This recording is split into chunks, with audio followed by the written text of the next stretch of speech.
দেখতে যেন আস্ত একটা হাতি, বিশাল দেহ, শান্ত চোখ আর দীর্ঘ উচ্চতা। খাবারের তালিকায় রয়েছে রাজকীয় ভাব। কলা তার সবচেয়ে প্রিয় খাবার। প্রতিদিন নিয়ম করে পুষ্টিকর খাবার আর বিশেষ যত্নে বড় হয়ে উঠেছে সে। নাম তার মানিক। কিন্তু এত আদর যত্নের পরও এখন দুশ্চিন্তায় দিন কাটছে খামারি হামিদা আক্তারের। এক দশক ধরে সন্তানের মতো করেই মানিককে লালন পালন করেছেন এই নারী উদ্যোক্তা। প্রায় ৫৬ মণ ওজনের বিশাল আকৃতির মানিক এখন শুধু একটি গরু নয়, পুরো পরিবারের গর্ব আর এলাকাবাসীর কৌতূহলের কেন্দ্রবিন্দু। এক নজর দেখতে প্রতিদিনই দূর দূরান্ত থেকে ছুটে আসছেন মানুষ। খামারি হামিদার দাবি, ফ্রিজিয়ান জাতের এই গরুটি বর্তমানে দেশের সবচেয়ে বড় গরু।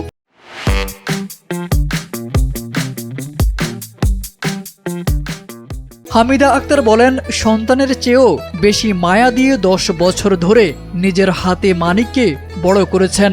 এবার কোরবানির ঈদে কাঙ্ক্ষিত দাম পেলে বিক্রি করবেন। তবে গরুটি আগেই বিক্রি হয়ে গেছে এমন গুজব ছড়িয়ে পড়ায় বিভ্রান্ত হচ্ছেন সম্ভাব্য ক্রেতারা। বাংলাদেশের মধ্যে বড় গরু এবং কি বাংলাদেশের মধ্যে সবচেয়ে সুস্থ, সারা বিশ্বের মধ্যে সুস্থ গরু মানিক। দানাদার খাদ্য বলতে বুট, গমের ভুসি আর বিসি কলা।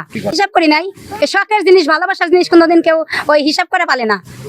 বলতে হচ্ছে আপনাদের মাধ্যমে ভিডিও করা হয়, ভিডিওর মাধ্যমে নাম্বারটা দেওয়া হয়, ওই নাম্বারে দাম দর বানা হয়, শেয়ার আসে না। এই শেয়ার আসে না এইভাবে ৩ বছর। এই ৩ বছরে এই ধরনের প্রতারণা। কারণ গতকালকে একজনে বায়না করার কথা, আর শেয়ার আসে নাই। আমি কি করব? কারণ মোবাইলে নাম্বার দেওয়া হয়েছে, দাম দর তো আমরা মোবাইলে জানি। অনেক সাংবাদিকরা বলে বাবা মোবাইলে দাম দর বানান, বলি আসতে বলে আসবেও না, কয় না দাম বানান, বানাই। অনেক সাংবাদিকরা কয় ভাই আপনার মোবাইল নাম্বার দেওয়া হয়েছে, আপনি দাম দর না বানান, এত বড় লোকের যাওয়ার সময় নাই। এই যে দাম দর বানাইলাম আসলো না, তার আমি কি দিয়ে ধরুন বলেন? ধরার ক্ষমতা আছে আমার সবাই ধরতে পারবো, আমি তো কাউকে ধরতে পারবো না। আমার চাওয়া আমার মানিক রেখে কোরবানি করুক, আমার এইটাই চাওয়া। এত বড় গরুকে লালন পালন করতে খরচও কম নয়। প্রতিদিন খাবার, পরিচর্যা আর চিকিৎসা মিলিয়ে গুনতে হচ্ছে মোটা অঙ্কের টাকা। সেই সঙ্গে রয়েছে দিন রাতের পরিশ্রম।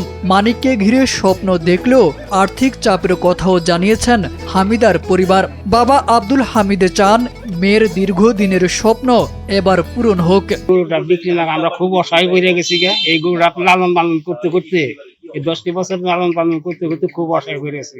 যদি এবার না বিক্রি করতে পারি, তাহলে আমরা মরণ ছাড়া আমাদের আর কিছুই নাই। আমরা খুব হতভম্ব হয়ে গেছি। তাই আমরা আশা করি প্রিয় দেশবাসীর কাছে আশা করি ভালো একজন ক্রেতা এসে আমাদের ন্যায্য মূল্য দিয়ে এই গরুটা যেন ক্রয় করে। টাঙ্গাইলের দেলদুয়ার উপজেলার ভেঙ্গুলিয়া গ্রামের মানিক এখন দেশ জুড়ে আলোচনার নাম। তবে কাঙ্ক্ষিত ক্রেতা না পেলে দুশ্চিন্তা আরো বাড়বে পরিবারটির। তাই এবারের কোরবানির ঈদেই মানিক বিক্রি হবে এমন প্রত্যাশাই হামিদা আক্তার ও তার পরিবারের। তারেক আজিজ খান, NPB।